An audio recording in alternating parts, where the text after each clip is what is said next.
Je regardais Mark Davison de l'autre côté de son bureau en acajou, en gardant une expression neutre tandis qu'il annonçait la nouvelle avec une satisfaction à peine dissimulée. Ces mots flottèrent dans l'air entre nous. Nous réorganisons le département, malheureusement, votre poste n'existera plus après le mois prochain. Je vois, répondis-je calmement, observant son sourire s'élargir. Mais avant de partir, continua-t-il en s'appuyant confortablement dans son fauteuil en cuir, vous devrez former votre remplaçante. Jennifer commence demain. J'attends de vous que vous lui montriez tout ce qu'il faut savoir sur la gestion de notre division marketing. Notre division marketing. L'ironie de ces mots me fit presque rire. Si seulement il savait. Je m'appelle Sarah Mitchell, et depuis 12 ans, je suis la directrice marketing de Davison Tech Solutions ou du moins, c'est ce que tout le monde pense. La vérité est bien plus intéressante. Il y a 3 mois, j'ai secrètement acheté l'entreprise entière à travers une société de portefeuille que j'avais bâtie au fil des années. Mark n'avait aucune idée que NKS Venture, qui possédait désormais Davison Tech, portait en fait mes initiales, Sarah Catherine Mitchell. Et bien sûr, répondis-je, gardant ma voix posée. Je veillerai à ce que Jennifer apprenne tout ce dont elle a besoin. Mark hocha la tête, manifestement satisfait de ma réponse résignée. Bien. Je savais que vous seriez professionnel à ce sujet. Beaucoup de gens deviennent émotionnels lorsqu'ils sont licenciés. Je pensais à la pile de documents qui attendaient dans le bureau de mon avocat, prêts à être déposés dès le lendemain matin. Oui, les émotions peuvent certainement interférer avec les décisions d'affaires. En retournant à mon bureau, je ne pus m'empêcher de repenser à mon parcours. Il y a 12 ans, j'avais commencé chez Davison Tech en tant qu'assistante marketing junior. À l'époque, l'entreprise était dirigée par Robert Davison, le père de Mark, un homme d'affaires brillant qui voyait du potentiel en chacun, sans distinction de genre ni d'origine. Sous la direction de Robert, j'avais prospéré. Il m'avait mentoré, challengé, aidé à évoluer d'une débutante enthousiaste à une professionnelle aguerrie. Quand il m'avait promue directrice marketing il y a 7 ans, il m'avait dit quelque chose que je n'oublierai jamais. Sarah, réussir, ce n'est pas seulement gagner de l'argent, c'est construire quelque chose qui compte. Mais il y a 3 ans, Robert était décédé subitement, laissant l'entreprise à son fils, Mark. Mark avait immédiatement commencé à démanteler tout ce que son père avait construit, la culture inclusive, l'accent mis sur l'innovation, le développement des employés remplacé par un environnement toxique de favoritisme et de recherche de profit à court terme. J'avais vu des personnes talentueuses être écartées, remplacées par des amis de beuverie et des partenaires de golf de Mark. La réputation de l'entreprise avait commencé à en pâtir, nos parts de marché avaient chuté, et nos meilleurs clients avaient commencé à regarder ailleurs. C'est à ce moment-là que j'ai commencé à acheter des actions. Au début, ce n'était qu'un petit investissement, quelques actions achetées via mon compte personnel, mais à mesure que la mauvaise gestion de Mark continuait, de plus en plus d'actionnaires vendaient. J'avais créé MC Venture comme société de portefeuille et commencé à acquérir des blocs d'actions plus importants, en restant toujours juste en dessous du seuil nécessitant une déclaration publique. Il y a 3 mois, lorsqu'un des principaux investisseurs institutionnels avait décidé de vendre sa participation entière, j'avais vu ma chance. Grâce à une série complexe de transactions orchestrées par mon avocat, James Chin, MK Venture avait acquis une participation majoritaire dans Davison Tech Solutions. Mark n'en avait toujours aucune idée. Alors, il ne soupçonne toujours rien, demanda Maya, ma meilleure amie et directrice des ressources humaines de l'entreprise, plus tard dans l'après-midi. Elle était l'une des 3 seules personnes à connaître la vérité sur NKS Venture. Je secouai la tête en rangeant des dossiers sur mon bureau. Pas le moindre soupçon. Il est trop occupé à se féliciter d'avoir débauché Jennifer de notre plus grand concurrent. Maya pouffa de rire. Le concurrent ? Celui qui perd des parts de marché depuis 2 ans ? Celui qui va bientôt faire l'objet d'une enquête pour irrégularité financière ? Le même, répondis-je avec un sourire, en pensant à toutes les informations que j'avais recueillies sur Jennifer et son ancien employeur. Mark pense qu'il fait un coup de maître. Il n'a aucune idée de ce qui se passe vraiment. Quand vas-tu tout lui révéler ? Demanda Maya. Demain matin. James dépose les papiers à la première heure, puis nous convoquons une réunion d'urgence du conseil d'administration. Je marquai une pause, regardant la photo sur mon bureau, Robert Davison et moi à la célébration du 10e anniversaire de l'entreprise. Il est temps de remettre les choses en ordre. Maya hocha la tête, de la compréhension dans son regard. Robert serait fier de toi. Tu sais, tu ne fais pas que sauver son entreprise. Tu la rends meilleure. Je sentis mes yeux me picoter, mais je refoulai mes émotions. Il y aurait du temps pour les larmes plus tard. Pour l'instant, j'avais du travail à faire. Le lendemain matin, j'arrivais tôt. Jennifer attendait déjà dans le hall, vêtue d'un tailleur coûteux qui criait « arriviste d'entreprise ». Son CV semblait impressionnant à première vue, mais je savais mieux que ça. J'avais fait mes recherches. Jennifer, la saluai-je chaleureusement. Bienvenue chez Davison Tech. Je vais te montrer les ficelles du métier dans les semaines à venir. Elle dissimulait à peine son air de condescendance en me dévisageant de haut en bas. C'est très gentil de votre part. Marc m'a parlé de tous les changements qu'il prévoit de mettre en place. J'imagine bien, pensai-je en l'amenant à mon bureau. Eh bien, pourquoi ne pas commencer par notre stratégie marketing actuelle? Je suis sûre que vous trouverez cela instructif. Pendant les 2 heures suivantes, je fis le tour des campagnes, des relations avec nos clients et des projets à venir. Jennifer m'interrompait fréquemment, faisant des suggestions qui révélaient son manque total de compréhension de notre secteur ou de notre position sur le marché. Ces stratégies de fidélisation me semblent très dépassées, dit-elle en désignant d'un geste méprisant une présentation que j'avais conçue. Et d'après mon expérience, une acquisition agressive est bien plus efficace que le maintien des relations existantes. Je notai une remarque sur mon carnet. Son attitude confirmait tout ce que mes recherches avaient révélé sur les problèmes de son ancien employeur. À 10 heures, mon téléphone vibra un message de James, document déposé, membre du conseil informé, réunion fixée à 11 heures. Jennifer, dis-je en me levant, je crains que nous devions écourter cette formation ce matin. J'ai une réunion d'urgence avec le conseil d'administration. Elle parut surprise. Réunion du conseil? Mais Marc n'en a pas parlé. Non, répondis-je en souriant. Je suppose qu'il ne le savait pas. Je la laissai dans mon bureau et me dirigeai vers la salle de conférence. Marc était déjà là, le visage rouge de colère tandis qu'il parlait au téléphone. Comment ça, réunion d'urgence? Je suis le PDG. Je dois approuver toutes les réunions du conseil. Il leva les yeux en me voyant entrer, couvrant le téléphone de sa main. Sarah, que faites-vous ici? Cette réunion est réservée aux dirigeants.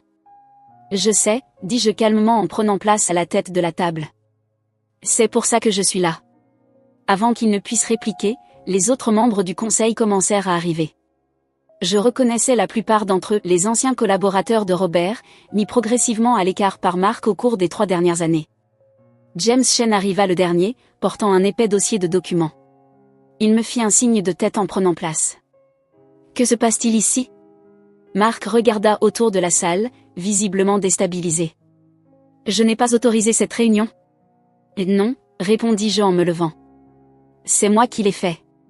La pièce plongea dans le silence tandis que James distribuait les documents aux membres du conseil.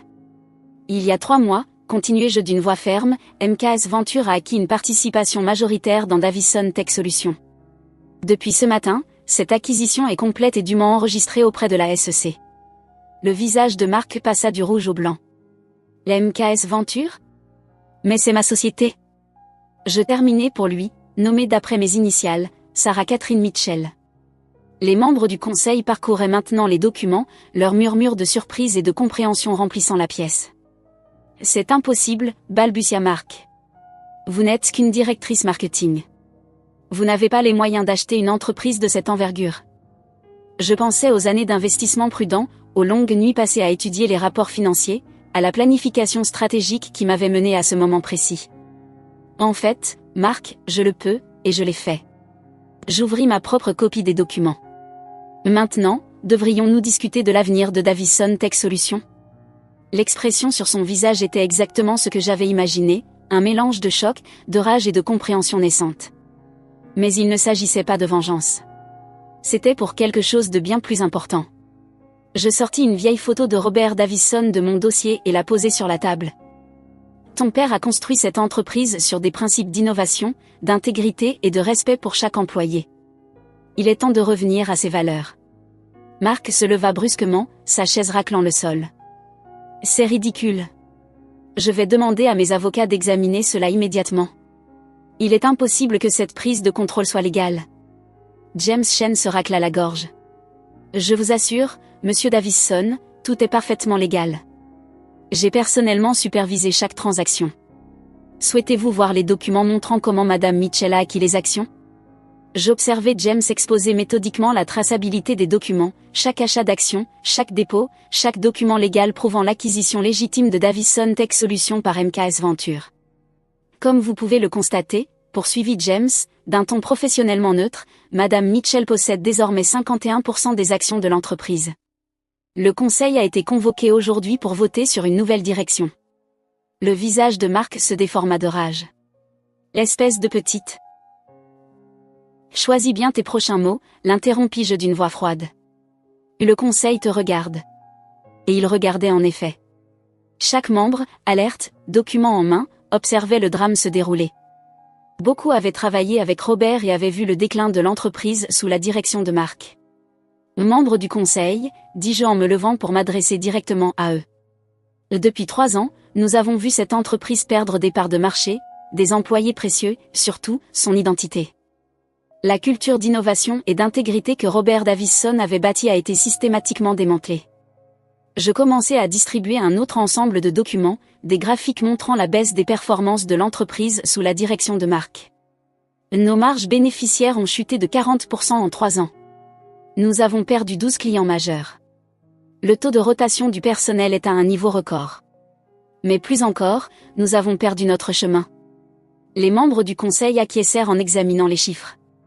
Ils avaient été témoins du déclin, même s'ils avaient été impuissants à l'arrêter. Il ne s'agit pas seulement de chiffres, poursuivis-je.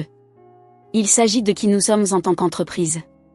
Robert Davison voulait créer quelque chose qui comptait. Épargne-nous ton baratin sentimental, cracha Mark. Les affaires, c'est le profit, pas tes foutus sentiments pour mon père. Une membre du conseil, Janet Chen, sans lien de parenté avec James, prit la parole. En réalité, Mark, les affaires concernent la croissance durable et un leadership solide, ce dont nous avons manqué ces derniers temps. D'autres acquiescèrent en signe d'approbation. La tendance s'inversait.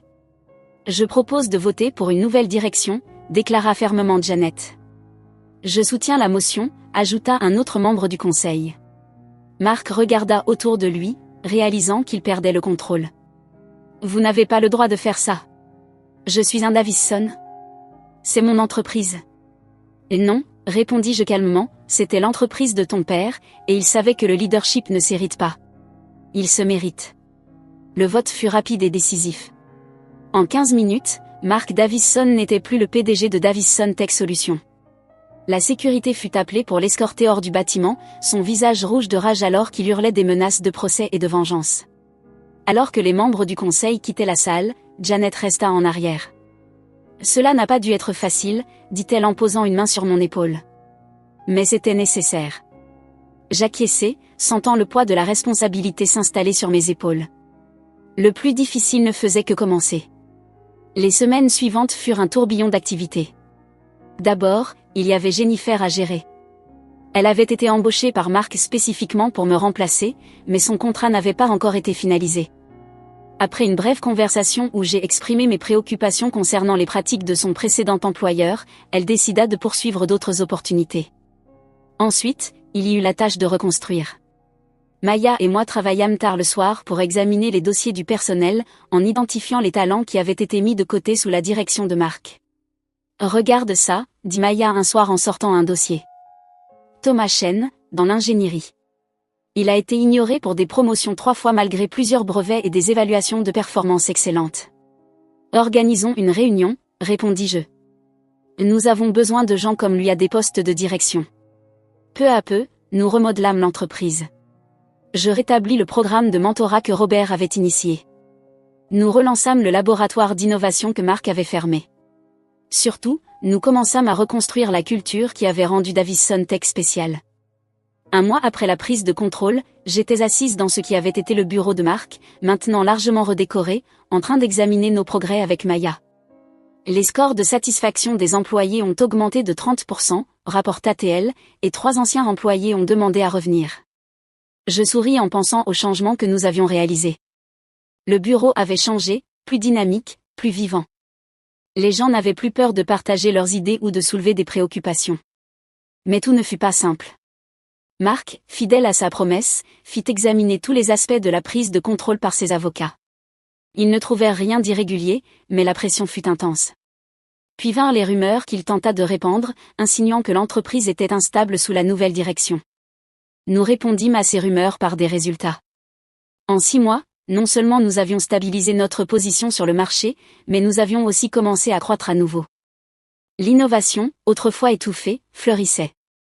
De nouveaux produits furent développés. De nouveaux clients signés. 1 an après la prise de contrôle, je me tenais devant toute l'entreprise lors de notre réunion annuelle. L'auditorium était bondé. Nous avions embauché plus de 100 nouveaux employés au cours de l'année écoulée.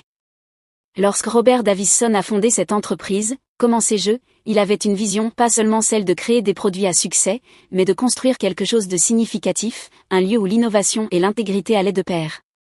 Je fis une pause, regardant la mer de visages devant moi. Certains avaient travaillé sous la direction de Robert, d'autres étaient nouveaux, mais tous partageaient le même sens du but.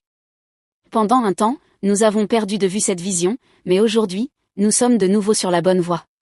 Nos bénéfices ont augmenté de 45% par rapport à l'année dernière. La satisfaction des employés est à son plus haut niveau. Mais plus important encore, nous faisons une différence. Je désignais l'écran derrière moi, montrant notre dernier projet, un effort collaboratif entre notre équipe technologique et des écoles locales, aidant à apporter l'éducation STEM aux communautés défavorisées.